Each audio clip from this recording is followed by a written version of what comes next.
Howdy folks, it's the last week of March 2026, and welcome to This Week in the West. I'm Seth Spillman, broadcasting from the National Cowboy and Western Heritage Museum in Oklahoma City. On this podcast, we share stories of the people and events that shape the history, art, and culture of the American West, and those still shaping it today. If you were at the first National Finals Rodeo back in 1959, it would have been hard to miss Jo Ramsey Decker. She helped organize that inaugural event in Dallas after years of being a competitor herself. She worked behind the scenes, coordinating production and ensuring cowboys, contractors, and the crowd had a good experience. She seemed to be doing it all. And she even rode into the arena, leading the procession at the grand opening of the event, carrying the American flag. Today, we remember Jo Decker, a member of the National Rodeo Hall of Fame here at the Cowboy and a recipient of our Tad Lucas Award, during the week of her birth, March 30th, 1925. Jo was one of a pair of twins born to the Ramseys in San Angelo, Texas. She and her twin brother Jack grew up on the family ranch, doing chores alongside the adults and riding horses for fun. The Ramseys traveled often, overseeing ranch operations across the West. Jo quickly fell in love with life on horseback, and by age 4, she was already competing in her first rodeo. In 1944, just after graduating high school, she was selected as one of the prestigious ranch sponsor girls at the Madison Square Garden Rodeo in New York City, one of the most visible stages in rodeo. She returned again in 1946. Those appearances were more than pageantry. They were part of a broader effort to present Western heritage to national audiences. Jo carried herself with confidence and caught the eye of rodeo cowboy Tater Decker.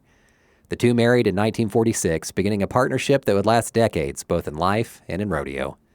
During the 1940s and 50s, Jo Decker was an active competitor, earning multiple world championship titles in women's rodeo competition.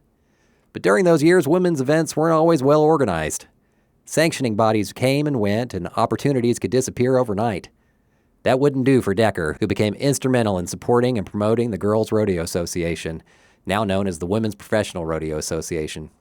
At a time when women's rodeos needed structure, visibility, and legitimacy, Decker helped provide it.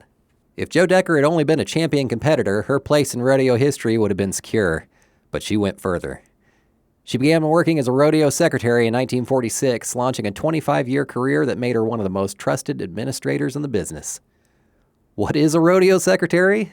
It's the person who makes the whole show run, handling entries, payouts, records, and coordination between contestants, judges, and stock contractors.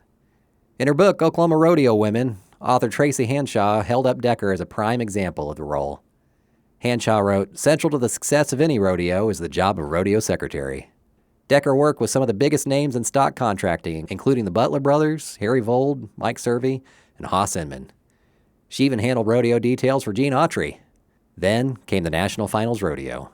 The rodeo world had long wanted a championship event to cap the season. Decker was among those who helped bring that vision to life, working behind the scenes to ensure the first NFR in Dallas in 1959 lived up to its promise. The March 1960 issue of Western Horseman captured the moment. In December, rodeo's top cowboys and outstanding bucking stock, followed by a host of fans from all sections of the country, came to Dallas for the first National Finals Rodeo.